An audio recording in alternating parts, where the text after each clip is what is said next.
अरे भाई साहब,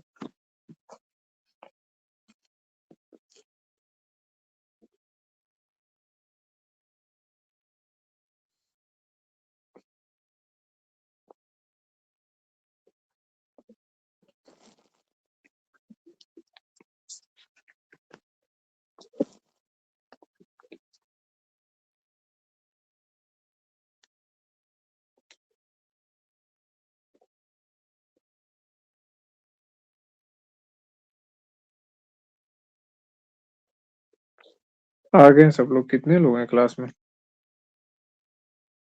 दो ही तीन लोग रहेंगे क्या आज? चलिए स्टार्ट कर देते हैं। आवाज जा रही है सबको मेरी? एक बार कंफर्म कर लीजिएगा तो। हाँ आ रही है। ठीक है।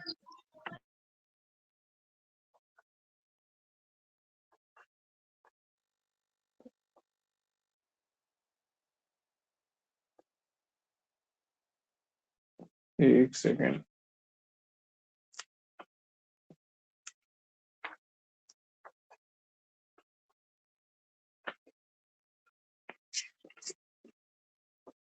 मैं लिखा हुआ एक जगह पे पूरा लिस्ट इसका, वही निकाल रहा है जो है ना। हायर एजुकेशन सिस्टम में एग्जाम के पर्सपेक्टिव से, पूरा डिटेल में नहीं, पर एग्जाम के लिए जो जो चीज इंपॉर्टेंट है, जैसे इससे डायरेक्ट कुछ कुछ टॉपिक है जिससे क्वेश्चन पूछा जाता है, उन सारे टॉपिक्स को हम लोग देख रहे हैं।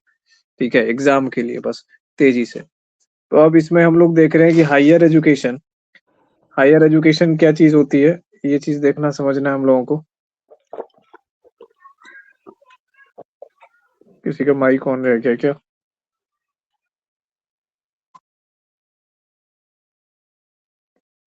हायर एजुकेशन, अब हायर एजुकेशन क्या है? हायर सेकेंडरी से ऊपर के एजुकेशन को हम लोग कहते हैं हायर एजुकेशन। ठीक है। अब यूजुअली इसका जो है सेंस लिया जाता है इस सेंस में कि हायर एजुकेशन जो है पहले जिस टाइम पे आया था, तो हायर सेकेंडरी क्या होता है? हायर सेकेंडरी एजुकेशन कहते हैं 10th को। ठीक है, सेकेंडरी एजुकेशन हो गया 10th। हायर सेकेंडरी क्या हो गया? 12।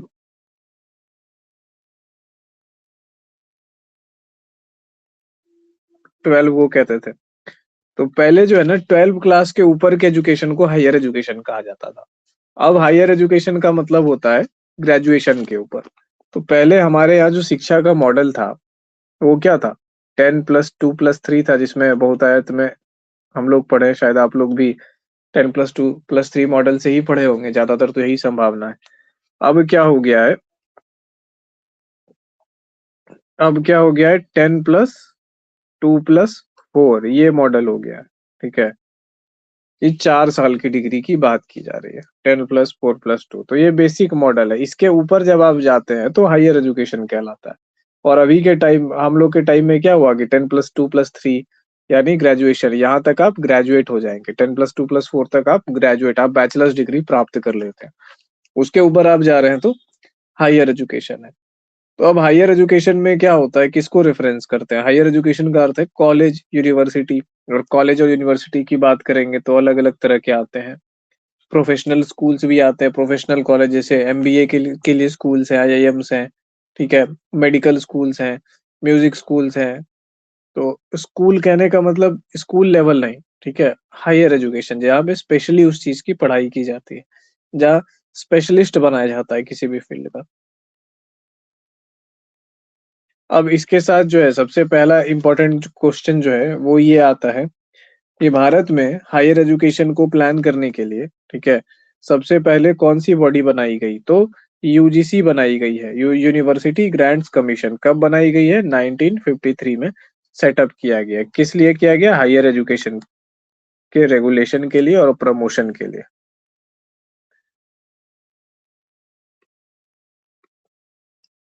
रेगुलेशन और प्रमोशन मतलब प्रमोट करने के लिए। ठीक है,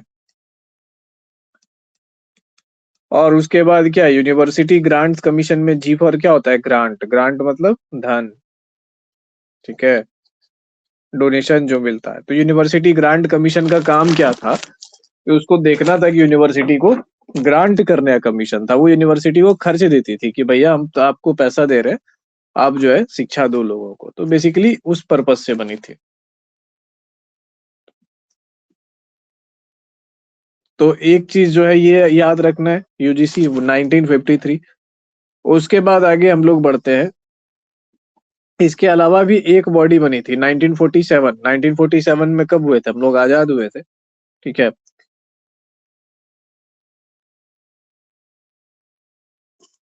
इसके अलावा एक और बॉडी थी, ये इसके पहले की बॉडी थी, यूजीसी से पहले की, 1949 में बनी थी। इस बॉडी का नाम था यूनिवर्सिटी एजुकेशन कमीशन आयोग, ठीक है। जैसे ये विश्वविद्यालय यूजीसी यूनिवर्सिटी ग्रांट्स कमीशन है, ठीक है। तो वैसे ही ये भी क्या था कि यूनिवर्सिटी एजुकेशन कमीशन इसका नाम था, यूनिवर्सिटी एजुकेशन कमीशन।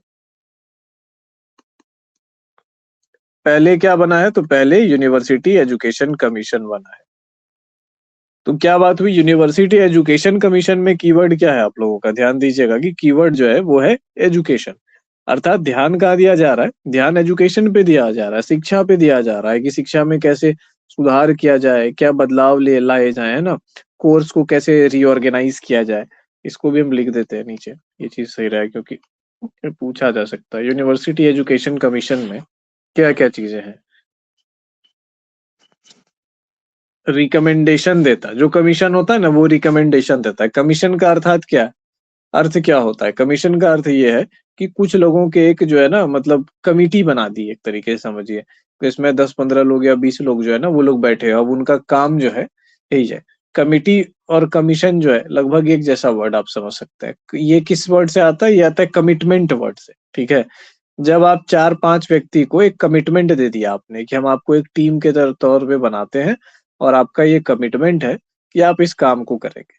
तो यूनिवर्सिटी एजुकेशन कमीशन नाम से जो बनाई गई थी कमेटी, उसका कमिटमेंट था कि आप क्या करेंगे, एजुकेशन के प्रति कमिटेड होंगे। तो अब वो जो चीजें है ना, कि वो जो समझेगी कमेटी, बैठ के चर्चा करेगी, चीजों को देखेगी, रिव्यू करेगी, पता लगाएगी, और उसके बाद क्या होगा कि जो उसको लगेगा कि एजुकेशन में ये चीजें की जानी चाहिए थी, उसका एक ड्राफ्ट तैयार करेगा। ड्राफ्ट मतलब एक मसौदा तैयार किया जाएगा, जिसमें बकायदा ये लिखा जाएगा कि हाँ हमने बैठ करके इन इन पहलुओं पर गौर किया, इन इन चीजों को देखा, और ऐसा ऐसा सोचा है कि इन ऐसे इस तरीके से हम लोग जो है शिक्षा में सुधार कर सकते हैं। तो वो लोग क्या देते हैं, अपना रिकमेंडेशन देते हैं, ठीक है। ये वर्ड जो है बहुत जगह पे आपको सुनने के लिए मिलेगा, किसी भी कमिटी की बात होती है तो वहां पे ये कहा जाता है कि कमिटी ने क्या क्या रिकमेंडेशन दी। एग्जाम के पर्सपेक्टिव से सिर्फ कौन सी कमिटी थी, कब थी, है ना, किसके आदेश पे बैठी, यही इंपॉर्टेंट नहीं है। इससे एक लेवल डीपर जाना है कि उस कमिटी ने क्या क्या रिकमेंडेशंस दिए, ताकि हमें पता चले कि उस कमिटी का बिठाने का फायदा क्या हुआ, ठीक है। तो now we come to recommendation part, जहाँ पे इन्होंने वैल्यूएबल रिकमेंडेशन दिए, किस किस बारे में, इस बारे में पहला रिकमेंडेशन का हिंदी क्या होगा सर? क्या हुआ, इसका हिंदी क्या होगा? रिकमेंडेशन का जी। सुझाव।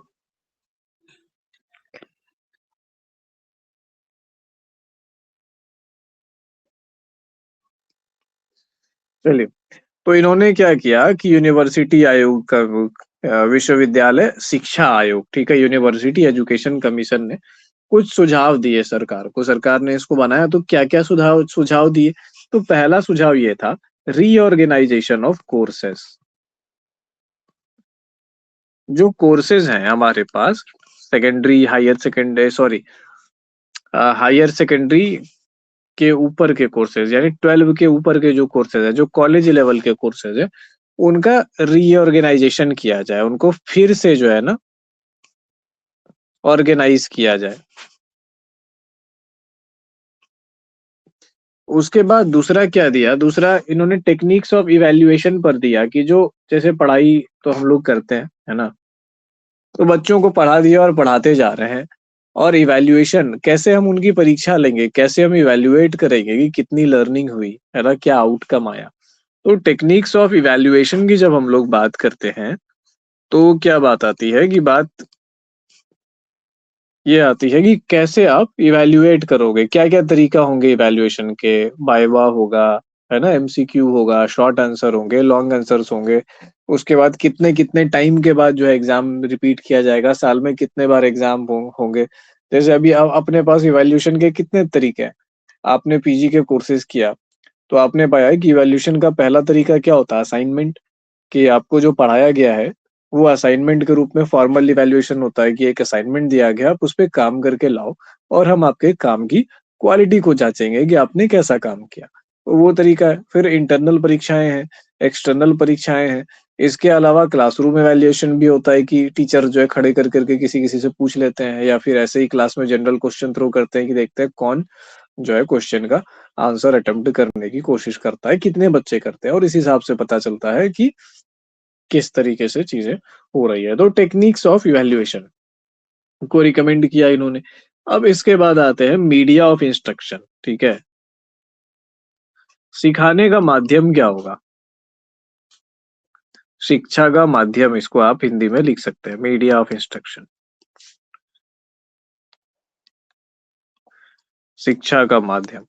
माध्यम की जब बात करते हैं तो माध्यम से कई चीजें जो है ना, माध्यम एक ऐसा शब्द है जिसके कई अर्थ निकाले जा सकते हैं। शिक्षा का माध्यम क्या है, तो हिंदी माध्यम, अंग्रेजी माध्यम, या फिर जो आपका निजी जो आपके क्षेत्र विशेष की भाषा है, जैसे बंगाल की भाषा बंगाली है, तो बांग्ला माध्यम। तो इसकी भी चर्चा होती है। और दूसरा क्या माध्यम होता है कि कैसे पढ़ाया जाएगा। जैसे मैं आपको ऑनलाइन माध्यम से पढ़ा रहा हूँ, तो उस वक़्त तो ज़ाहिर-सी बात है कि ऑनलाइन माध्यम नहीं था। तो ऑफलाइन माध्यम से कैसे आप पढ़ाएँगे? और भी बहुत सारे माध्यम में तरीके होते हैं, जैसे बोर्ड का यूज़ करके आप पढ़ाएँगे या फिर लेक्चर मेथड का यूज़ करेंगे या फिर डेमोंस्ट्रेशन का मेथड का यूज़ करेंगे या फिर लैबोरेटरी का यूज़ करेंगे। तो किस तरीके से, किन माध्यमों का यूज़ करके इंस्ट्रक्शन जो है ना, यानी इंस्ट्रक्शन का मतलब टीचिंग आप समझिए यहाँ पे, ठीक है? कि कैसे बच्चों को इंस्ट्रक्ट किया जाएगा, क्या-क्या माध्यम होंगे। तो अभी वर्तमान में आप एक नज़र डालिए कि शिक्षा के आपके पास क्या-क्या माध्यम हैं। अगर भाषाई तौर पर देखें तो 2 माध्यम, हिंदी और अंग्रेजी यूजुअली नज़र आते हैं। अगर क्या बोलते हैं, प्रेज़ेंस के मामले में देखिए तो 2 माध्यम है, वर्चुअल माध्यम है या रियल वर्ल्ड के माध्यम से। वर्चुअल माध्यम में ऑनलाइन है और रियल में क्या है, ऑफलाइन है, टीचिंग है। अदरवाइज़ फिर अगर आप देखते हैं मीडियम ऑफ इंस्ट्रक्शन में एक चीज़ ये भी है कि कहाँ आपको पढ़ाया जा रहा है ना? क्लासरूम में पढ़ाया जा रहा है, लेक्चर मेथड का यूज़ करके, स्मार्ट बोर्ड का यूज़ करके, ब्लैक बोर्ड का यूज़ करके, या केवल विज़ुअलाइज़ेशन एक्सरसाइज़ेज़ करा जा रहे हैं, कहीं पेन पेपर नहीं है, या फिर आपको पेन पेपर मोड पे कोई टास्क दे करके किया जा रहा है कि किसी टास्क के थ्रू सिखाया जा रहा है, या फिर आप लैब में किसी एक्सपेरिमेंट को कर रहे हैं या फिर देख रहे हैं। तो बहुत तरह के क्या हो सकते हैं, मीडियम ऑफ इंस्ट्रक्शन हो सकते हैं इसमें। और इसके बाद क्या चीज़ पे बात हुई थी, तो देखिए 5 मुख्य बिंदु थे जिस पर उन्होंने अपना ये चीज़ दिया, रिकमेंडेशन दिया, अपना सुझाव दिया सरकार को कि ये चीज़ें करनी चाहिए। इसमें मीडिया ऑफ इंस्ट्रक्शन के बाद था स्टूडेंट सर्विसेज़, यानी छात्र सेवाएँ। अभी देखते हैं ना, छात्र सेवा केंद्र होता है, स्टूडेंट सर्विसेज़, तो वही बात थी कि छात्रों को क्या-क्या सेवाएँ कैसे-कैसे मुहैया की जाएगी। अब अगर सेवा की बात करते हैं तो इसका एक अलग अर्थ लगता है कि नहीं, छात्रों को सुविधा। अब क्या है कि स्टूडेंट का रिजल्ट निकलेगा तो रिजल्ट कैसे पता चलेगा? तो एक कोई डेस्क होना चाहिए ना जहाँ पे रिजल्ट रिलीज़ हो। अगर कहीं पे कुछ गड़बड़ी हो गई है तो सुधार कैसे होगा? तो कोई डेस्क होना चाहिए जहाँ पे सुधार के लिए आवेदन दिया जा सके। किसी को रोल नंबर, जब किसी का एडमिट कार्ड गुम हो गया, डुप्लीकेट एडमिट कार्ड बनवाना है, तो बहुत सारी चीज़ें एजुकेशन के क्रम में, बहुत सारी सेवाएँ हैं जो छात्रों को देनी पड़ेंगी। तो फिर ये चीज़ बताया गया है कि स्टूडेंट को कैसे सर्विसेज़ उपलब्ध कराई जाए। और उसके बाद जो था रिक्रूटमेंट ऑफ टीचर्स, ठीक है? Recruitment of teachers. अब जब हायर एजुकेशन की बात करेंगे तो टीचर्स तो नहीं होगा, बेसिकली प्रोफ़ेसर्स होगा, लेकिन उसको एक पदनाम के तौर पे देखा जाता है। अगर प्रोफ़ेशन की बात करें तो टीचर के तौर पे ही देखेंगे, ठीक है? जैसे है ना कि आप चालक को चालक ही कहेंगे, ठीक है? चाहे वो गाड़ी चलाने वाला हो या ट्रेन हो, ठीक है, या विमान चालक हो, तो उसको भी हम लोग विमान चालक कहते हैं। तो बेसिकली चालक क्या कैटेगरी है, वैसे टीचर एक कैटेगरी है। तो रिक्रूटमेंट ऑफ टीचर्स की बात की गई, ठीक है।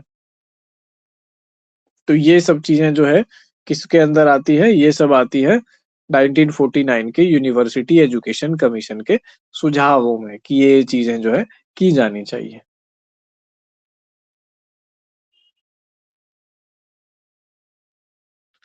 अब इसके अलावा भी एक और जो है चीज आती है सन 1952 और 53, यानी 52 से लेकर के 53, 2 साल क्या बोलते हैं, ये साल के मिड में स्टार्ट हुआ और दूसरे साल के मिड तक गया ये कमीशन का काम। तो इसको कहते हैं हम लोग सेकेंडरी एजुकेशन कमीशन, ठीक है, सेकेंडरी एजुकेशन कमीशन। इशवी वगैरह याद रखिएगा, क्या क्या चीजें हैं वो याद रखिएगा, याद नहीं रहता है तो लिख करके कई बार रट जाइए। ये चीजें इंपॉर्टेंट है, डायरेक्ट क्वेश्चन में आती है, ठीक है। तो इसने दो चीजों पर मेनली फोकस किया, सेकेंडरी एजुकेशन पे और टीचर एजुकेशन पे। और चूंकि हम लोग हायर एजुकेशन पढ़ रहे हैं तो बहुत ज्यादा इसमें जाने की जरूरत नहीं है, क्योंकि हमारे कोर्स में सेकेंडरी एजुकेशन के बारे में नहीं पढ़ना है, हायर एजुकेशन के बारे में।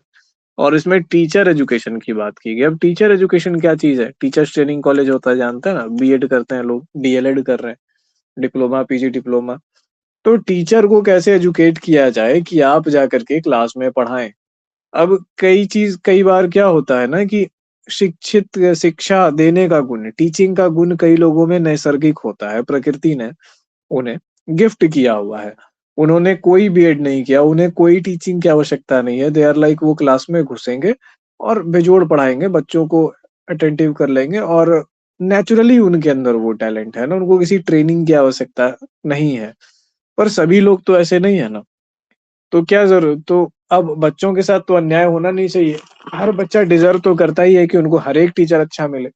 तो हम लोग क्या करते हैं, बीएड नाम का, बैचलर ऑफ एजुकेशन नाम का एक बैचलर कोर्स बनाते हैं, और उसके थ्रू जो है ना वैसे युवकों युवतियों को ट्रेनिंग देते हैं जो टीचर बनेंगे भविष्य में, कि जो है कि कैसे पढ़ाया जाए, कैसे शिक्षित किया जाए, कैसे ऑप्टिमाइज किया जाए कि ज्यादा से ज्यादा लर्निंग हो, लर्निंग की थ्योरीज उनको पढ़ाई जाए, लैंग्वेज डेवलपमेंट पढ़ाया जाए, क्लासरूम का माहौल कैसा हो जाना चाहिए, सब चीज जो है बताया जाए, पढ़ाया जाए उनको, ताकि वो जो है अच्छे से एजुकेशन के गोल्स को के साथ अलाइन हो सके।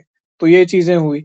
और बहुत हद तक आप देखेंगे कि बहुत सारे ऐसे टीचर्स होते हैं जिन्होंने एक्चुअली में मन से बीएड किया, उसके पाठ्यक्रम को समझा, उसकी गंभीरता को समझा, एक एक चीज को पढ़ा, उसको रिलेट किया। जैसे साइकोलॉजी को हम लोग इस क्लास में पढ़ते हैं, तो हम लोग कैसे अपने आम जीवन से रिलेट करते हैं, समझते हैं, देखते हैं। तो ऐसे बहुत मतलब बहुत कम होते हैं, पर ऐसे भी टीचर्स होते हैं जो चीज़ों को रिलेट करते हैं, इंटरेस्ट करते हैं, और फिर वो ट्रेनिंग के दौरान उस क्लासरूम में उन चीज़ों को इम्प्लीमेंट भी करते हैं। हम लोग के स्कूल में एक बार कुछ बीएड कॉलेज के कुछ टीचर्स आए हुए थे उसी ट्रेनिंग के लिए। तो हमने देखा कि 2-3 टीचर्स जो है ना, 2-3 क्या, हाँ, 2-3 टीचर्स ऐसे थे, उनके आने से स्कूल में ना ऐसा लगा था कि 4-5 साल के बाद स्कूल में बाहर आ गया है। ऐसा लग रहा था कि स्कूल इंग्लिश मीडियम में कन्वर्ट हो गया। सब बच्चे जो है ना, अटेंडेंस बढ़ गया था, बच्चे पढ़ने के लिए आने लगे थे। 7 पीरियड जो है क्लास होने लगा था सरकारी स्कूल में, जो कि बहुत हैरत की बात थी हम लोगों के लिए कि ये क्या हो गया, मतलब मजा आ गया, सबको पढ़ने में मजा आने लगा। तो वो लोग क्या उन मेथड्स का यूज कर रहे थे।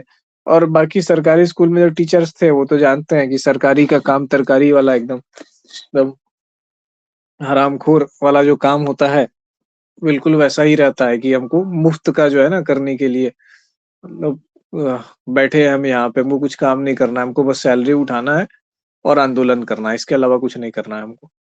तो इस माहौल से जब एक्चुअली में पढ़ाई होने लगी तो हम लोग को भी मजा आने लगा, और उन टीचर्स को हम लोग आज तक नहीं भूले हैं। जबकि वो 3 महीने में वो टीचर्स जो हम लोग से रेस्पेक्ट पाए, वो 4 साल 5 साल में हम लोग के स्कूल के टीचर्स हम लोगों से नहीं पा पाए। तो सेकेंड टीचर एजुकेशन का कितना इम्पोर्टेंस है, इस बात को समझते हुए सेकेंडरी एजुकेशन कमीशन ने ये बात बोली कि ये चीज है, ठीक है। अब इसके बाद आता है सन 1964, लगभग 10 साल बाद, 10 से ज्यादा हो गया, हालांकि 12 साल हो गया, 1964 से 66 में फिर एक एजुकेशन कमीशन आता है, ठीक है। इसको कहते हैं, सिर्फ कहते हैं एजुकेशन कमीशन ऑफ 1990 1964 या 66, एजुकेशन कमीशन, शिक्षा आयोग।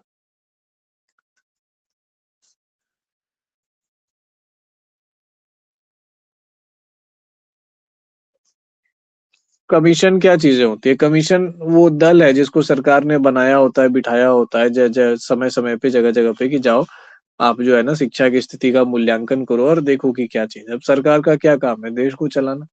देश को चलाना तो हर चीज को देखना, हर चीज को मैनेज करना, तो शिक्षा को मैनेज करने के लिए भी वो कमीशन अपॉइंट करेगी, है ना।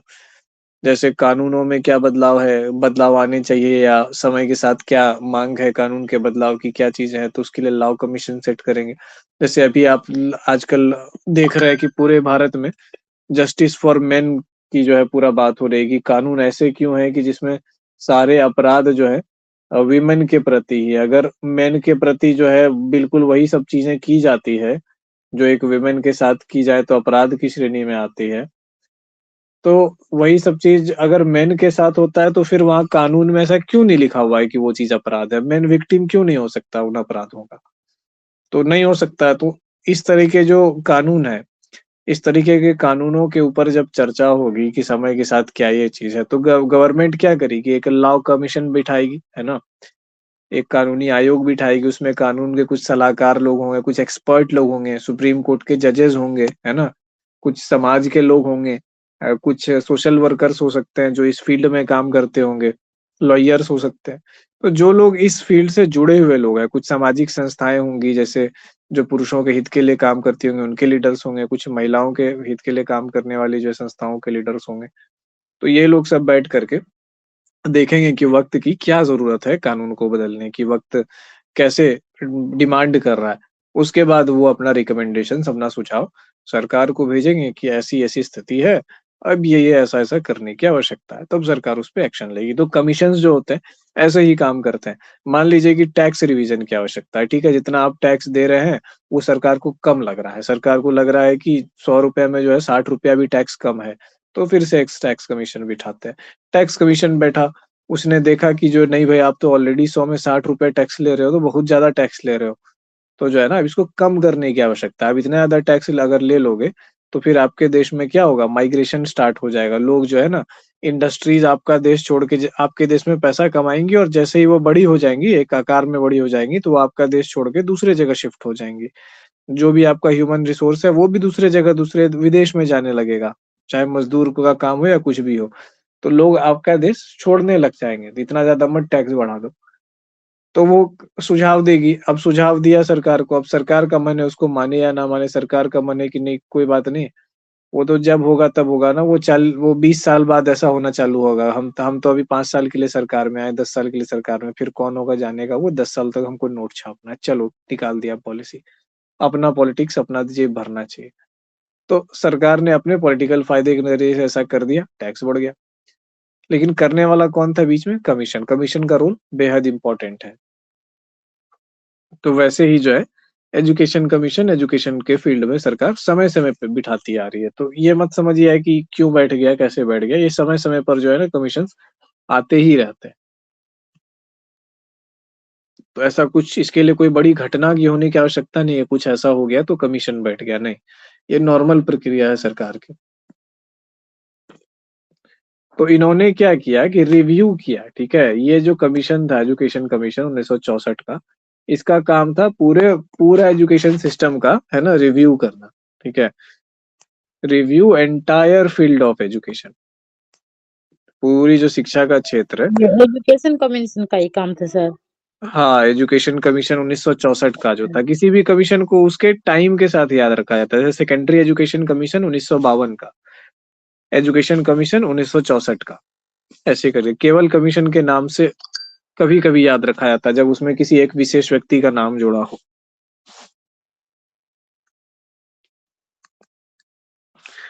तो इसका काम था फील्ड ऑफ एजुकेशन का एंटायर का रिव्यू करना। जैसे जो पॉलिसीज हमने लगाई, ठीक है, तो पॉलिसीज हमने लगाई तो हमें भी तो ये देखना है ना कि हमने जो पॉलिसीज लगाई तो उसका क्या असर पड़ रहा है, क्या फायदा हो रहा है, क्या नुकसान हो रहा है। कहीं ऐसा तो नहीं कि उसके कारण और कुछ गड़बड़ होता जा रहा है। अब जैसे आप लोगों ने देखा होगा कि अभी कुछ समय पहले जो है एक किसी आईपीएस को शिक्षा विभाग में पोस्टिंग मिल गई थी और उन्होंने पूरा जो है ना एकदम फौज के वे में एकदम टीचर्स को खदेड़ दिया एकदम। होली के दिन भी जो है बोला कि नहीं टीचर्स को स्कूल आना होगा। अब होली के दिन टीचर स्कूल में है, बच्चे आए ही नहीं, स्कूल खुला हुआ है तो क्या हो बच्चे, तो ये क्या थी, एक इलॉजिकल बात थी। टीचर्स को भी बहुत ये नेगेटिव लगा कि यार ये तो परेशान हो गया हम लोग का शोषण, तो वो भी जो है ना सीधे-सीधे लड़ने के मूड में आ गए अपने प्रशासन से कि जो है कि ये तो गलत है, हम लोग का शोषण हो रहा है ऐसे-वैसे। अब क्या हो गया, दोनों के बीच में संबंध हो गए अनकोऑपरेटिव। अब जो आपका वर्क फोर्स है, जिसको एजुकेशन देना है, जिसको टीचिंग इम्पार्ट करना है, वो आपसे कोऑपरेट ही नहीं करेगा, वो ड्रामा करेगा। जब मोबाइल पर ये बनाने के लिए अटेंडेंस बनाने के लिए कहा गया, तो टीचर्स लोगों ने नई नौटंकियाँ क्या ला दी कि हमारे पास स्मार्टफ़ोन नहीं है, स्मार्टफ़ोन सरकार देगा तब ना। स्मार्टफ़ोन भी है तो रिचार्ज का पैसा देगा तब ना। मतलब एक से एक जो है ना खुन्नस और बेहुदा सब हरकतें कर रहे थे, जो बिल्कुल शोभा नहीं देता था किसी भी टीचर्स को, कि मतलब क्या है, ऐसे-ऐसे एप्लीकेशंस जो है डिपार्टमेंट में भर-भर के जाने लगे स्कूलों की तरफ से कि हमारे पास स्मार्टफ़ोन ही नहीं है, सरकार स्मार्टफ़ोन दे तब हम अटेंडेंस बनाएँगे। मतलब कंप्लीटली चढ़ाई। तो इससे क्या हो रहा है कि इस तरीके के जो मान लीजिए कि मिसमैनेजमेंट हो रहा है, ये चीज़ें हो रही है, तो ये तो गड़बड़ ही हुई ना। तो इसीलिए क्या है कि हमेशा कोई न कोई कमीशन बिठाया जाता है देखने के लिए कि हमने जो पॉलिसी लगाई, क्या उसका फ़ायदा हो गया कि नुकसान हो गया। अब जानते हैं कि स्कूल लेवल की अगर बात करें तो मास्टर जात हमेशा बदनाम रहा है, ठीक है? और अभी जिस तरीके से चीज़ें हो गई कि फिर जो है वही कहते हैं कि मतलब मास्टर जो होता है ना एकदम सुन कर के लगता है उफ़! भाई साहब ये लोग इनफ होता है एकदम, एकदम कामचोर होता है, पढ़ाना नहीं चाहता है, ये वो। तो ये चीज़ें हो गई और थोड़ा अगर उसमें देखिए तो नौकरी भी इतनी आसानी से सबको मिल गया, जहाँ लोग कितने मेरिटोरियस लोग फेंका रहे हैं और उसके सब भोदा सबको उठा-उठा करके जो है एकदम चुन लिया, सबसे बेकार सबको जो है बीएड किया हुआ को लेकर के टीचर का नौकरी दे दिया। उसमें कई तो ऐसे लोग हैं ना जो कि किसी नौकरी के लायक भी नहीं है, किस मतलब चपरासी की नौकरी के लायक भी नहीं है। उनको टीचर की नौकरी दे दी गई। अब मेहनत करके कोई नौकरी पाएगा तब तो नौकरी का इज़्ज़त करेगा, लेकिन उन लोगों की मतलब चर्बी देखते ही बनती है। कहीं बाहर बातचीत करते हैं हम लोग देखते हैं तो लगता है भाई टीचर क्या मतलब सिटीज़न बनने के योग्य भी नहीं है। सिविक सेंस नहीं है, बोलने का तरीका नहीं है, ये लोग बच्चों के बीच में जा रहा है। क्या छाप छोड़ेगा बच्चों के ऊपर? कैसी पर्सनैलिटी बनेगी बच्चों की जब बच्चा दिन के 7 घंटे, 8 घंटे जो ऐसे लोगों के साथ बिताएगा। तो ये भी देख के कभी-कभी लगता है कि मतलब नौकरी देने के चक्कर में, पॉपुलैरिटी पॉलिटिक्स के चक्कर में पूरा का पूरा पीढ़ी खराब करने का इंतज़ाम ये लोग कर लिया। क्यों ना ऐसी पॉलिसी होती कि जैसे बीपीएससी का जो एग्ज़ाम देते हैं या बिहार एसएससी का जो एग्ज़ाम देते हैं, जो कठिन कॉम्पिटिशन फेस करते हैं, उसी में से बच्चों को निकालो, उसी पूल को बड़ा कर दो और उनको कह दो कि भैया बीएड करके आओगे तब तो जॉइनिंग होगा, नहीं आओगे तो जॉइनिंग नहीं होगा। फिर देखो एजुकेशन की क्वालिटी। तो ख़ैर, तो जैसे ये था क्या मेरा एक सुझाव था, वैसे ही जब कमीशन बैठता है उसका अपना एक सुझाव होता है। अब सुझाव मानना ना मानना तो सरकार की बात है।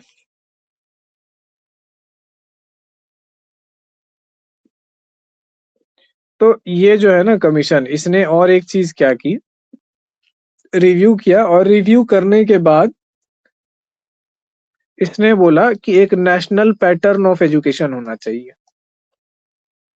एक पैटर्न होना चाहिए पूरे देश में एजुकेशन का।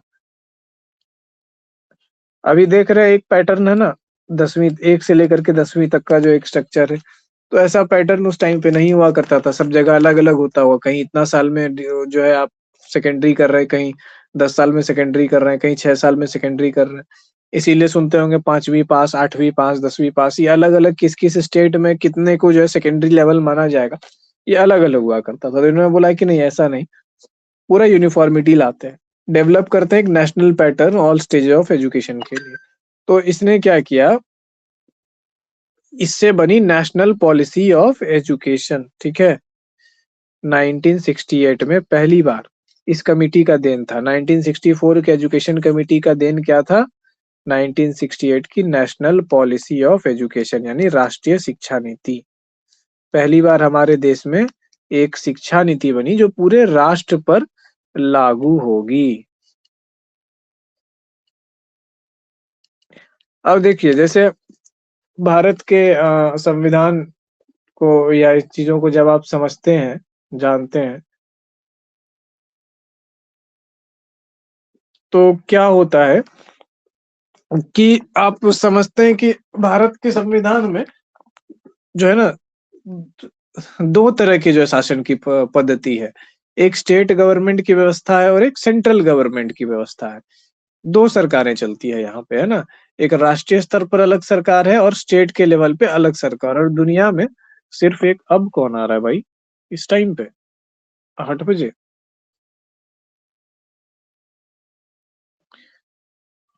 तो ये जो चीज़ें हम लोग देखते हैं कि सरकारें जो है अलग-अलग चलती है, लेकिन भारत की एक विशेषता है कि पूरे दुनिया में 2 स्तर की सरकार चलती है, भारत ने इसमें एक नया प्रयोग किया है। भारत ने बोला कि हमारे देश में 3 स्तर की सरकार चलेगी। तीसरा स्तर क्या है, जिसको पंचायती राज कहा गया, ठीक है? पंचायत का चुनाव, कि पंचायत के स्तर पे लोगों को हम जो है ना एम्पावर करेंगे स्वराज्य का सपना पूरा करने के लिए। तो ये भारत की एक व्यवस्था है, लेकिन ये बहुत बाद में आई है, ठीक है? आज़ादी के बहुत वर्षों के बाद, ये हाल-फिलहाल की 90 और मतलब 85-90 के अराउंड से ये चीज़ें मजबूत होनी चालू हुई है। संविधान तो बहुत पहले बना। तो अब जब एक बात के सोचिए कि राज्य में अलग सरकार है, केंद्र में अलग सरकार है, तो शक्तियों का बँटवारा भी तो होगा, नहीं तो दोनों आपस में लड़ेंगे कि वो रा केंद्र सरकार बोलेगा कि नहीं हम करेंगे, राज्य सरकार बोलेगा हम करेंगे। तो इसी तरीके से क्या हुआ कि दोनों ने बैठ करके संविधान में सूची बनी पावर्स की, जिसमें पावर्स का बँटवारा हुआ कि केंद्र सरकार ये काम करेगी, राज्य सरकार ये काम करेगी। जिसमें केंद्र सरकार के हिस्से में आया डिफेंस, ठीक है? सेना का मुद्दा है, विदेशी अंतर्राष्ट्रीय रिलेशंस का मुद्दा है, ठीक है? फिर प्रव्रजन माइग्रेशन का मुद्दा है, अगर आप एक देश से दूसरे, तो ये चीज़ें केंद्र सरकार के अंतर्गत आती है, चाहे आप किसी भी राज्य के हों, आपको ये चीज़ें केंद्र सरकार के अंतर्गत ही मिलेंगी। फिर उसके बाद जो एक होता है स्टेट लिस्ट, उसको कहते हैं सेंट्रल लिस्ट, जिसमें जो जितना-जितना पावर सेंटर के हिस्से आया, सर उसको क्या? वो केंद्र सरकार के अंतर्गत जो आ रहा है ना वो सबका पॉइंट लिखवा दीजिए ना। हम भेज देंगे ग्रुप में, ठीक है? ठीक सेंट्रल लिस्ट, जो भारतीय ठीक संविधान का पूरा वो चीज़ हम लिंक भेज देंगे आपको, ठीक है? तो ठीक। सेंट्रल लिस्ट है और वैसे ही स्टेट लिस्ट है। और उसके बाद जो है ना कुछ चीज़ों को दिया गया स्टेट लिस्ट, कि इस पर स्टेट कानून बनाएगा। तो इस पे क्या हुआ ना कि थोड़ा विवाद हुआ कि मतलब कुछ चीज़ें इधर, कुछ चीज़ें इधर, अब हमको भी चाहिए, दोनों कह रहा है कि नहीं ये भी हमको चाहिए, ये भी हमको चाहिए। तो फिर एक एक और बीच का लिस्ट बनाया गया, कनकरेंट लिस्ट, उसको कहते हैं समवर्ती सूची। उस समवर्ती सूची में दोनों जगह की मतलब ऐसी चीज़ें डाली गई जिस पे दोनों का अधिकार होगा, ठीक है? स्टेट का भी होगा और इसका भी होगा, एजुकेशन को वैसे ही डाला गया। अब सोच सकते हैं कि क्यों एजुकेशन को वैसे डाला हो, क्योंकि एजुकेशन क्या है? कल्चर का एक्सटेंशन है, आप अपने कल्चर की चीज़ें पढ़ा रहे होते हो।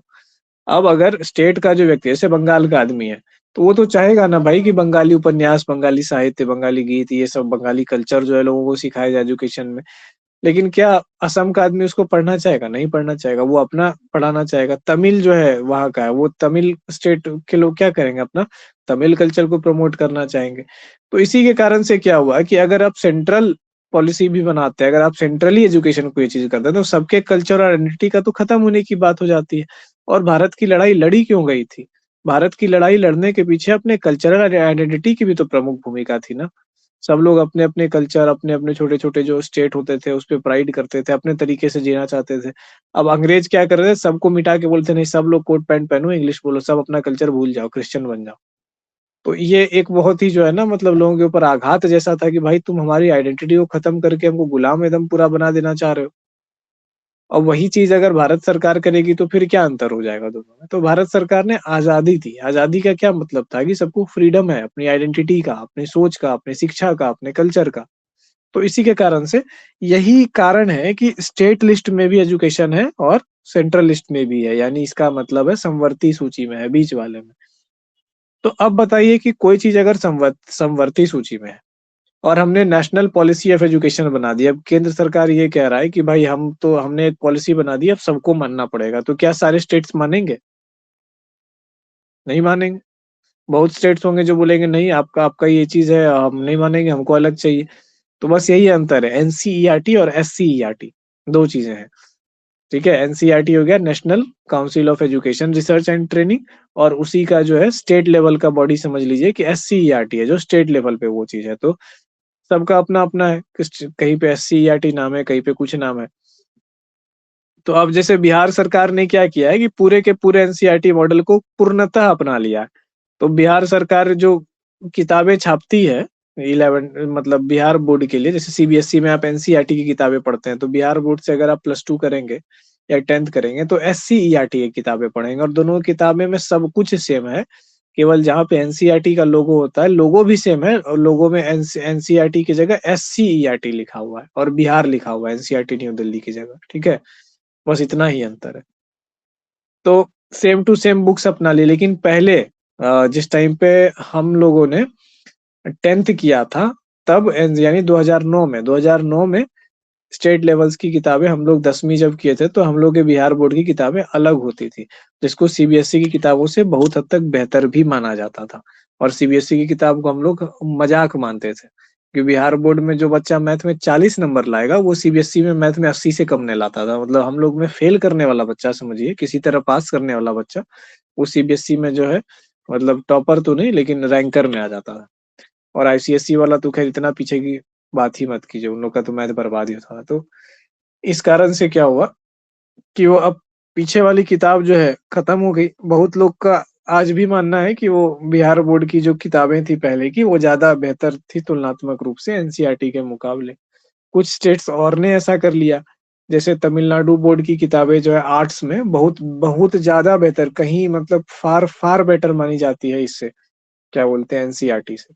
तो जो लोग आईएएस की तैयारी करते हैं या बीपीएससी की तैयारी करते हैं, तो वो लोग तमिलनाडु बोर्ड की किताबें जो है निकालते हैं, स्टेट बोर्ड की किताबें जो है इसके बारे में, हिस्ट्री ज्योग्राफी ये सब पढ़ने के लिए, इकोनॉमिक्स पढ़ने के लिए, क्योंकि एनसीईआरटी में कुछ है ही नहीं उस मुकाबले। तो ऐसे करके चीजें क्या है, डिफरेंट है अलग अलग स्टेजेस में।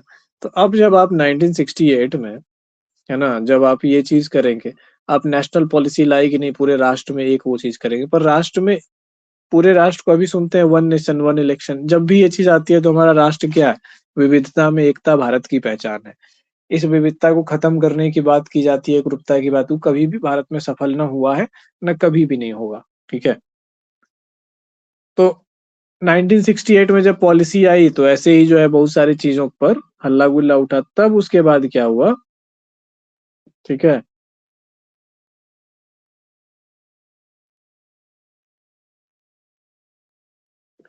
रिवाइज किया गया। ठीक है, national policy of education revised, ये हो गया 1986 में। देखिए 1968 और 1986 याद ऐसे रह जाएगा आसानी से, 6886।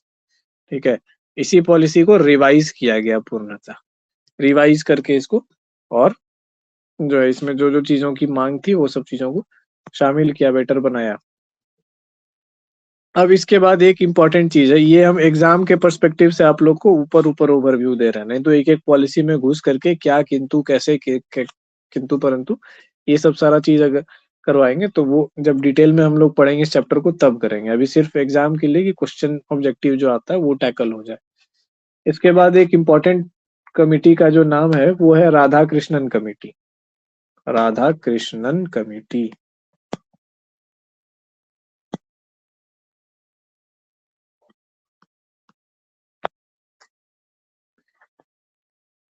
नाइनटीन 48 की। इसी कमिटी का दूसरा एक और अन्य नाम है जिसको कहा जाता है university education commission.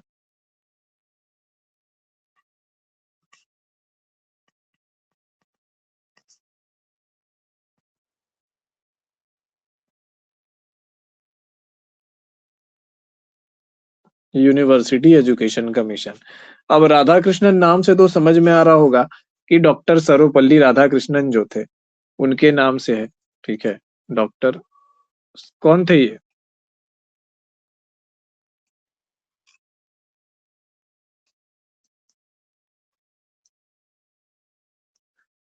Teachers day मनाया जाता है,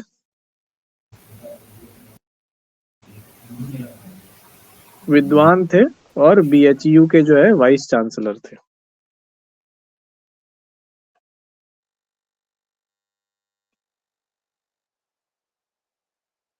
उसके बाद भारत के दूसरे जो है प्रेसिडेंट भी थे ये,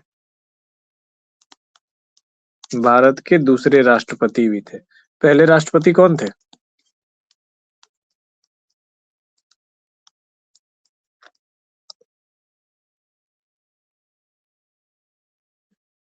तो इन एजुकेशनिस्ट थे, एक तरीके से शिक्षाविद थे ये डॉक्टर सर्वपल्ली राधाकृष्णन। और इस कमेटी के चेयरमैन भी थे, ठीक है। तो डॉक्टर सर्वपल्ली राधाकृष्णन इस कमेटी के चेयरमैन थे, इसीलिए नाम रखा गया था राधाकृष्णन कमेटी। 1948 में आया। तो इस कमेटी का काम क्या था? इस कमेटी का काम था problems of Indian education system को देखना और जांचना। Problems of Indian education system.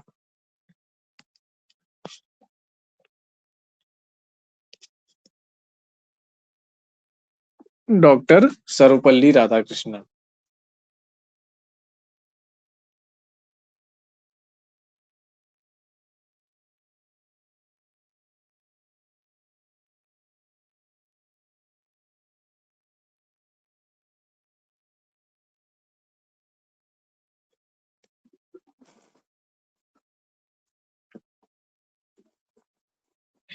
तो इनका मुख्य चीज क्या था? इनकी मुख्य चीज थी कि इन्होंने कई सुझाव दिए, जो इंपॉर्टेंट सुझाव है, जो हम लोग देखते हैं 10+2+3 सिस्टम, ये जो है ना इन्हीं की देन थी। 10 साल जो है स्कूल एजुकेशन, 2 साल जो है इंटर और 3 साल ग्रेजुएशन। तो 10+2+3 सिस्टम जो है किसकी देन थी, ये क्वेश्चन आएगा तो ये आएगा डॉक्टर सर्वपल्ली राधाकृष्णन की, यानी सर्वपल्ली राधाकृष्णन कमेटी 1948 की। जब भी कमेटी की बात कीजिए तो ईस्वी की बात जरूर कीजिए। इसी को कहते हैं यूनिवर्सिटी एजुकेशन कमीशन 1948 की, ठीक है। अब इन्होंने क्या बोला कि वैल्यू एजुकेशन की बात की, ठीक है, कि बच्चों में वैल्यू दीजिए। कौन कौन से वैल्यू दीजिए वो भी बता रहे हैं। नैतिक मूल्यों की शिक्षा देनी चाहिए, है ना, इथिक्स, बौद्धिक, केवल उसको रट्टा मार मत बनाइए, उसका बौद्धिक विकास भी कीजिए। इसके बाद आध्यात्मिक विकास भी हो, है ना, थोड़ा वो अच्छा आदमी भी होना चाहिए। नैतिकता का मतलब क्या है? नैतिकता का मतलब है क्या सही है और क्या गलत है ये निर्णय लेने की क्षमता। आध्यात्मिकता का अर्थ क्या है? कि थोड़ा बेटर और शांत और बढ़िया जीवन, है ना। सामाजिक भी होना चाहिए, असामाजिक ना हो जाए कि बस बम बांध दिए गंजी गंजी पे और जा करके जो है कूद गया अल्लाह अकबर बोल करके, ऐसा वाला काम नहीं करे। तो ये क्या हो गया? इस तरह का ना बन जाए कि आपने शिक्षा बहुत पढ़ा दी, इंजीनियर तो बन गया, लेकिन क्या किया, उसामा बिन लादेन इंजीनियर होने के बावजूद जो है प्लेन लेकर के जो है घुस गया वहां ट्विन टावर में। तो इस तरीके का जो हमला करवा दिया वो। तो ये क्या है कि वैल्यू एजुकेशन भी डालिए ताकि जो है ना एक प्रॉपर ये चीजें हों, ठीक है। एक प्रॉपर व्यक्तित्व का विकास हो व्यक्ति का, ऐसा नहीं कि बस केवल सब्जेक्ट डोमेन का एक्सपर्ट हो गया। अब केमिस्ट हो गया, ठीक है, केमिस्ट तो हो गया, माइक्रोबायोलॉजिस्ट हो गया, लेकिन माइक्रोबायोलॉजी का इस्तेमाल करके मर्डर पे मर्डर किए जा रहा है, कोई पकड़ ही नहीं पा रहा है। केमिस्ट हो गया, केमिस्ट्री का इस्तेमाल करके बॉम्ब बनाया जा रहा है। तो ये चीजें नहीं होनी चाहिए। आपको नैतिक, बौद्धिक, आध्यात्मिक और सामाजिक विकास भी, वो भी बुद्धि देना होगा, ठीक है। उसके बाद बोला है कि उच्च शिक्षा पर जो है जोर दिया जाए। लोग क्या कर रहे हैं कि बेसिक शिक्षा बस लिखने पढ़ने पर जान करके छोड़ दे रहे हैं। और जब जब गरीबी बढ़ती है, ठीक है, जब जब बेकारी बढ़ती है, जब जब ये चीज होता है कि देखिए शिक्षा वाकई में क्या है ना, भले ही हम लोग इसको जैसे देख लें, लेकिन शिक्षा, उच्च शिक्षा वाकई में एक लग्जरी चीज है। और हम अपने निजी अनुभव से भी हमको जैसा समझ में आता है कि मेरे लिए तो सच में एक लग्जरी आइटम है। जैसे लग्जरी आइटम लोगों के लिए नहीं होता, हीरा और फॉर्च्यूनर, ये सब चीजें लग्जरी आइटम है, रिजॉर्ट, विला, फार्म हाउस। तो वैसे ही शिक्षा, उच्च शिक्षा भी एक लग्जरी आइटम की तरह होती है। जिस भी देश में खाने जीने का संकट होता है वहां लोग उच्च शिक्षा के बारे में नहीं सोच सकते हैं। क्यों? क्योंकि उच्च शिक्षा प्राप्त करके भी क्या हो जाएगा, है ना। जिनके पास मजबूरी है ना, रोटी और किताब की, जहां जिस भी देश में ज्यादातर लोगों को मजबूरी होगी रोटी बनाम किताब वाली, तो वहां पे क्या होगा, उच्च शिक्षा पर लोग नहीं जाएंगे। तो आजाद हुए भारत में क्या ऐसी स्थिति नहीं थी? बिल्कुल ऐसी स्थिति थी। लोग जो है कितना पढ़ना चाहते थे, सिर्फ इतना कि नंबर जोड़ना आना चाहिए, नाम लिखना आना चाहिए। और आप उससे ज्यादा पढ़े लिखे कब कहे जाते हैं? जैसे डाकिया होता था, तो डाक बाबू जो है पढ़ा लिखा होता था। तो मेरे दादा के जो फादर थे वो पोस्ट मास्टर थे, ठीक है। तो पढ़े लिखे थे, तो पूरे गांव और पूरे बस्ती में जो है, मतलब ये पूरा इलाका समझ लीजिए, इधर से क्या बोलते हैं ये, जगदीशपुर, साकुंड, से लेकर के बांका तक के, तो पूरे इलाका में जो है वो नामी थे। क्यों? क्योंकि अब पोस्ट मास्टर जो है बनने के लिए आपको पढ़ा लिखा तो होना ही चाहिए। अब उनके पास पढ़ा लिखा भी ऐसा है कि हर्षिकार, दीर्घिकार, हिंदी, इंग्लिश सब आना चाहिए, सारा कुछ आता था। तो इसके कारण सबका डॉक्यूमेंट पढ़ना, जमीन का लिखावट, लोन का कागज, जितना भी तरह का जो भी कागजी काम होता था, सब जो है पूरा गाँव से दूर-दूर से आदमी आता था। तो ऐसा होता था कि मतलब समझिए कि सुबह से जो है ना रात तक आदमी का लाइनें लगा हुआ है दरवाजा पे, जो है कि कब आएँगे, ये वाला स्थिति था। तो उस समय की शिक्षा की स्थिति को सोचिए कि कितना ज़रूरी था शिक्षा। लोग शिक्षित अगर थे भी तो साइन करने जुगुर या फिर जो है वो अपना हिसाब जो है जोड़ने, मैथ सबसे अच्छा बोला जाता था कि कुछ पढ़ो ना पढ़ो, मैथ आना चाहिए। क्यों? मैथ नहीं आएगा तो ठग लेगा, तुम्हारा ज़मीन कोई लिखा लेगा, तुमसे ठगी कर लेगा। यही सब चीज़ें साहूकार लोग और ऐसे-वैसे करते थे। और सरकारी पॉलिसीज़ जो आती थी, आदेश आती थी, वो समझ में नहीं आता था अंग्रेजी आने से। तो फिर वो जो थे अपने परदादा जी उनके पास आते थे।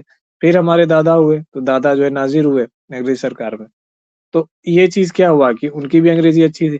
तो ये चीज़ पे आते हैं जैसे उच्च शिक्षा की बात हो, तो ये वो लोग उच्च शिक्षित नहीं थे, वो लोग सिर्फ़ शिक्षित थे और उसी में इतना ज़्यादा जो है ना सब कुछ हो जा रहा था। तो सोचिए कि उच्च शिक्षा की तरफ क्यों जाएगा? वो लोग भी क्यों शिक्षित हुए? क्योंकि मेरे दादा के पिताजी को नौकरी करनी थी पोस्ट मास्टर की, तो वो नौकरी उनको करनी थी, तो इसलिए शिक्षित हुए। मेरे दादा को नाज़िर की नौकरी करनी थी, तो इसलिए शिक्षित हुए। तो शिक्षित भी कितने हुए? सिर्फ़ 10th पास थे दोनों, उस समय के हिसाब से। उतना ही काफ़ी था। अभी भी जब मेरे दादा का वो लेटर्स निकलता है इंग्लिश का, वो पूरा डॉक्यूमेंट और वो सब लिखा हुआ, एकदम अंग्रेज़ के बराबर अंग्रेज़ी उनकी रहती है। देख कर के लगता है कि भाई साहब, और मैथ में फ़ेल थे वो। मैथ में हमेशा फ़ेल करते थे, किसी तरीके से जो है मतलब किसी तरीके से पास करके जो है वो उनका जो रिज़ल्ट है, डॉक्यूमेंट में हम लोग देखें। तो ये आज़ादी के पहले और उस दौरान के समय की बात है। तो उच्च शिक्षा जो है, उसके बाद उस समय के बाद थोड़ा आगे बढ़ी है। तो उच्च शिक्षा कितना ज़्यादा मोमेंटम गेन करेगी? नहीं गेन करेगी। क्या करना है पढ़ कर के? पढ़ के क्या हो जाएगा? लोगों को पता भी नहीं है और कौन तुमको जो है जाकर के नौकरी करने देगा और ये वो करने देगा। वहाँ तो पैरवी चलता है, अपनापन चलता है, जातिवाद चलता है, बहुत सारी 50 तरह की चीज़ें हैं। चूँकि जब सब कुछ अपने ही हाथों में होता है, नियम कानून उतना बना नहीं होता है, तो अननोन के लिए कौन जगह देगा? अपने लोगों को रख लेगा। तो ऐसी चीज़ें पैरवी पैगाम काफ़ी ज़्यादा हुआ करता था। तो नहीं उच्च शिक्षा को लोग सब बेकार समझते थे, क्यों? क्योंकि उसके मुकाबले आप खेती कर लो, आप व्यापार कर लो, है ना? आप कुछ और कर लो, आप गाड़ी चला लो, किसी का जो है ना बैलगाड़ी हाँक लो, जीवन चल जाएगा उसी से। और जीवन ही चलाना होता था उस टाइम, तो किसी को ऐसा नहीं था कि मंथली-मंथली जियो का रिचार्ज कराना है तो इतना महँगा है, तो कुछ ना कुछ तो करना ही पड़ेगा। ट्यूशन भी कम से कम पढ़ाना ही पड़ेगा तभी चलेगा। तो कॉस्ट ऑफ लिविंग उतना ज़्यादा था नहीं। तो उच्च शिक्षा पर जब उच्च शिक्षा की तरफ लोगों का रुझान नहीं था तो इन्होंने बोला कि नहीं भाई उच्च शिक्षा की तरफ तुम लोग रुझान बढ़ाओ। क्यों? क्योंकि जब तक उच्च शिक्षित आप नहीं होंगे तो देश का विकास नहीं कर पाएँगे। तो देश को ज़रूरत है शिक्षित लोगों की।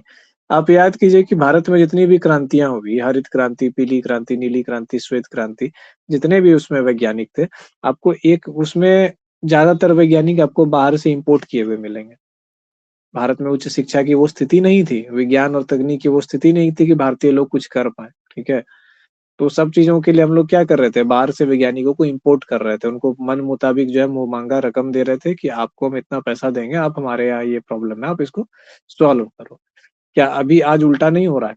आज भारत के वैज्ञानिक दूसरे जगह जा रहे हैं, इसी चीज़ के लिए। तो इसीलिए बोला गया कि नहीं भाई अब कितना दिन हम बाहर से वैज्ञानिक इम्पोर्ट करेंगे, और बाहर के देश तकनीक देने से भी इनकार कर रहे थे। तो बोला गया कि नहीं, खुद का विज्ञान और तकनीक बनाओ, और खुद के विज्ञान और तकनीक शोध से पहले तो उच्च शिक्षा चाहिए ना, आप शोध के पहले जाएँगे। तो इसीलिए उच्च शिक्षा की बात की गई। तो ये देखिए कि कितना मतलब फ्यूचरिस्टिक ये सब कदम था। 1948 में ही जो है राधाकृष्णन जो थे, उन्होंने ये सब चीज़ें देख ली, समझ ली शिक्षित लोगों ने कि कैसे दुनिया चलती है, क्या चीज़ है, कैसे हम लोगों को भारत को बनाना है। उसके बाद फिर बोला गया कि व्यावसायिक शिक्षा पर जोर दो। लोग शिक्षा क्यों नहीं करते? क्योंकि उनको लगता है कि हम शिक्षा जो करेंगे, तो इससे अच्छा व्यवसाय नहीं कर लेंगे? जो बच्चा जो है मतलब यूजुअली समाज में ये अवस्था थी, बच्चा माँ की गोद से उतरा, 12-13 साल का हो गया, ठीक है? मतलब 12 साल के बाद से उसको जो है माँ की गोद, 12-13 साल के बाद से माँ के पास से दूर करके उसको पिता के साथ और चाचा लोगों के साथ, भाइयों के साथ उसको उठना-बैठना सिखाया जाता था। उसको दुनिया के जो है ना रूल रेगुलेशंस वो सब चीजें कि भैया ये माँ के स्नेह वाले आंचल से जरा निकलो और आओ जरा जो है ना दुनिया के युद्ध के मैदान में और देखो दुनिया कैसी है और चीजों को सीखो। तो 12 साल 11 साल से बच्चा क्या करता था, जो प्रोफेशन होता था, जो भी उसके परिवार का जो प्रोफेशन है उसके साथ मिल जाया करता था। मान लीजिए कि परिवार का प्रोफेशन बढ़ई का काम है तो बढ़ईगिरी का काम सीख रहा है। मान लीजिए कि सूद पे लेन देन का काम है वो सीख रहा है, मुनीम का काम है वो कर रहा है, हकीम का काम है वो कर रहा है।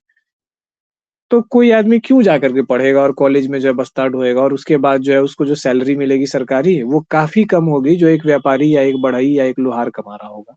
ठीक है, वो ज्यादा कमा रहा होगा क्योंकि व्यापार में ज्यादा पैसा है ना, और व्यापार में पैसे की लिमिट नहीं है, आप मेहनत करते जाओ, आप अपने आप को ट्रेन करते जाओ। लेकिन सरकारी पैसे जो पगार होते थे वो बेहद कम होते थे, वो किसी तरीके से आप एक छोटा परिवार भर चलाने के योग्य तब भी और आज भी। लेकिन भारत में आप लोग जानते हैं परंपरा क्या थी, ज्वाइंट फैमिली की परंपरा थी। कुनबा बड़ा होता था, बड़ा कुनबा को अच्छे से रखने के लिए, खिलाने पिलाने के लिए, सारी सुविधाएं देने के लिए तो बड़ा इनकम चाहिए। बड़ा इनकम तो व्यापार से होगा। आज भी जो सरकारी नौकरी करते हैं, ठीक है, तो अगर आप साफ सुथरी नौकरी कीजिए बिना करप्शन के, तो आप ज्वाइंट फैमिली जैसे होता है ना कि दादा है, दादा के भी 4 भाई हैं, सब लोग साथ रहते हैं, फिर जो है अपने खुद मेरे पिताजी 4 भाई हैं, फिर उस दादा के 4 बेटे हैं, फिर उसके दादा के 4 बेटे हैं, फिर फुआ है। इतना बड़ा जो कुनबा होता था, 200 250 300 आदमी का जो एक परिवार होता था, तो उतनी बड़ी जनसंख्या को क्या अभी कितना भी बड़ा पोस्ट पे आदमी हो सरकारी नौकरी पे, भले ही प्रोफेसर हो या आईएएस हो, कुछ भी हो, व्हाइट मनी से तो नहीं चला सकता। तो सरकारी नौकरी एनफ होती है किसके लिए, आपके सिंगल फैमिली को चलाने के लिए, या ज्यादा से ज्यादा सिंगल फैमिली का आकार बड़ा हो थोड़ा बहुत तो मैनेज हो जाएगा। तो वही व्यवस्था थी, समाज में व्यवस्था थी ज्वाइंट फैमिली की। और सिंगल जो परिवार से अलग हो गया, जो कट गया, उसको परिवार और समाज से अलग कर देते थे, काट देते थे, उसको कहते थे भाई ये तो ये हो गया, उसको अच्छे वे में नहीं दिखाया जाता था समाज में। तो इसी कारण से सरकारी नौकरी को भी अच्छे वे में नहीं दिखाया जाता था। तो सरकारी नौकरी जिससे मिलती थी पढ़ाई को से, उसको भी समय की बर्बादी के तौर पे देखते थे कि क्या करेगा, इतना पढ़ लिया, जाके सरकार का नौकरी कर रहा है, और नौकरी करना बहुत खराब बनाता था कि कुनबा भी नहीं चला पा रहा है अपना, बस बाल बच्चा बीवी और अपने में जो 4 आदमी में सिमट करके रह जा रहा है, उतने सा पैसा कमा रहा है, उससे क्या होने वाला। तो फिर सरकार ने देखा कि यार शिक्षा की तरफ लोगों का रुझान बढ़ नहीं रहा, उनको लग रहा है कि ये बेकार है, तो बोले कि एक काम करते हैं, व्यावसायिक शिक्षा लाते हैं। शिक्षा उनको वो दी जाए जो उनके व्यवसाय में काम आए। ठीक है, तो व्यावसायिक शिक्षा में क्या गया होगा, जैसे इंजीनियरिंग है।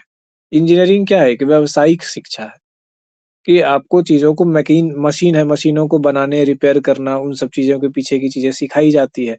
तो अब आप जो है अपना वर्कशॉप अगर खोलते हैं, मान लीजिए कि कोई लोहार था, कोई बंदा, उसका लोहा का काम है, अब उसने जाके मैकेनिकल इंजीनियरिंग पढ़ ली, तो सोचिए कि उसका कितना ज्यादा तरक्की हो जाएगा। अब जो वहां से वो उतना सारा इन्वेस्ट करने के बाद जब अपने वर्कशॉप में आएगा, तो पहले जो है लोहार था, सिंपल चीजें बनाता था, बैलगाड़ी का, अब क्या करेगा, अब ट्रेन का जो है विंडोज एक्सल ये वो बनाने का सरकार से और कंपनी से कॉन्ट्रैक्ट लेगा। ठीक है, अब बड़ी मछलियां पकड़ेगा वो। तो ये अवसर जो है ना सरकार ने दिया कि भैया व्यावसायिक शिक्षा हम लगाते हैं, ठीक है, जो आपके व्यवसाय के काम में है। तब जो है लोगों का रुझान उस तरफ बहुत लोगों का होने लगा। जैसे पुराने लोगों का आप सुने थे, बेकार होता है ये सब डिग्री, क्या करेगा एमए बीए ये वो करके। और जैसे ही व्यावसायिक शिक्षा की बात करें, जैसे बायोटेक है या बीसीए है या वो चीज है जहाँ व्यवसाय में जहाँ काम है, या तो आप अपना व्यवसाय खोलिए या तो किसी के व्यवसाय में आप उस डिग्री को लेकर के भागीदार बन सकते हैं। जैसे जो कंपनी टेक्नोलॉजी की कंपनी है, कंप्यूटर और टेक्नोलॉजी की कंपनी है, उसको कैसा स्टाफ चाहिए, उसको ऐसा स्टाफ चाहिए जो कंप्यूटर के बारे में जानता हो। तो कंप्यूटर के बारे में आप किस में पढ़िएगा, कंप्यूटर के बारे में पढ़िएगा एमसीए में, बीसीए में पढ़िएगा, तो बीसीए क्या हो गई, व्यावसायिक शिक्षा हो गई जो व्यवसाय के काम में आती है। अब आपने हिंदी साहित्य पढ़ के गया, आप हिंदी साहित्य पढ़े, ठीक है, पीएचडी कर लिए फणीश्वर नाथ रेणु के ऊपर, प्रेमचंद के ऊपर पीएचडी कर लिए, क्या व्यवसाय में काम आएगा, वो कहीं काम आने वाला है आपको, नहीं। तो वो क्या हो गया, आप शिक्षा के क्षेत्र में गए तो फिर आप पढ़ा सकते हैं किसी को बस, ठीक है, आप टीचर बन सकते हैं या फिर प्रोफेसर बन सकते हैं, उसके अलावा कोई काम नहीं आने वाला है। आपने इतिहास पढ़ा, क्या कर लीजिएगा इतिहास पढ़ के, किसके व्यवसाय में आपका आपका आपका नॉलेज और आपका ट्रेनिंग काम आएगा, किसी के व्यवसाय में नहीं। आप इतिहास के बारे में खोजिएगा, जानिएगा, नई नई चीजें निकले। तो शिक्षा और व्यावसायिक शिक्षा के बीच के अंतर को जो है ना समझने में ये चीज बहुत ज्यादा फायदेमंद है, स्पष्ट है कि जहां भी आपको व्यवसाय के रूप में एब्जॉर्ब हो जाए तो वो व्यावसायिक शिक्षा है। इसके बाद फिर जो है ना, जो व्यावसायिक शिक्षा दिया गया, उच्च शिक्षा की बात आई, व्यावसायिक शिक्षा की बात आई, तो फिर इसमें कला और संस्कृति की भी बात आई कि धीरे धीरे भैया अंग्रेजों के इन्फ्लुएंस में क्या हो रही है, कला और संस्कृति भी लूज होते जा रही है। धोती कुर्ता पहनने वाले जो लोग थे, जैसे हमारे दादा परदादा लोग, ठीक है, वो लोग अंग्रेजी में बातें करने लग गए, वो अंग्रेजी में लेटर्स लिखने लग गए और समाज में उनका ओहदा ऊंचा हो गया। तो क्या खत्म हो रहा है? आपकी संस्कृति खत्म हो रही है। आपके यहाँ अंग्रेजों का पहला जनरेशन तैयार हो गया, जो पहनते ओढ़ते तो भारतीयों जैसा धोती कुर्ता ही है, ठीक है, खड़ा भी है, लेकिन बोलते फर्राटेदार अंग्रेजी है और लिखते भी अंग्रेजी में है लेटर्स और डॉक्यूमेंट्स भी वैसे, क्योंकि अंग्रेजी के साथ संवाद था तो वो अंग्रेजी क्या हो गया, एक स्टेटस बन गया। और फिर धीरे धीरे क्या हुआ कि अगली पीढ़ी ने क्या किया कि धोती कुर्ता को भी फेंक दिया, बोला कि फिर शर्ट पैंट क्यों ना पहने, कोट पैंट क्यों ना पहने, उस पे आ गए। फिर हम लोग थर्ड जनरेशन, फिर क्या हो गया कि चौथी पीढ़ी में देखिए हम लोग के अंग्रेजी में एक्सेंट आ गया। जैसे अंग्रेज लोग बोलते हैं अंग्रेजी, वैसे हम लोग के अंग्रेजी में धीरे धीरे एक्सेंट आने लगा। तो सरकार ने बोला कि ना भाई, संस्कृति को बचाना बेहद जरूरी है, तो कला और संस्कृति का भी एजुकेशन दो। कम से कम कुछ लोग तो होंगे जो कला और संस्कृति के बारे में जानेंगे, भारतीयता के बारे में जानेंगे, पढ़ेंगे, समझेंगे उसके बारे में, तब तो ये बची रहेगी हमारे बीच। तो कला और संस्कृति को शिक्षित होने का, शिक्षा का एक अभिन्न अंग माना गया। तो इतनी सारी चीजें जो है ना, ये थी है। तो अब देखिए कि भारतीय शिक्षा प्रणाली को शेप देने में, आकार देने में राधा कृष्णन कमेटी का कितना ज्यादा महत्व है। लगभग हर चीज जो आप देखते हैं वो राधा कृष्णन कमेटी की ही देन थी, जो एक मूल रूपरेखा देखते हैं हम लोग, ठीक है।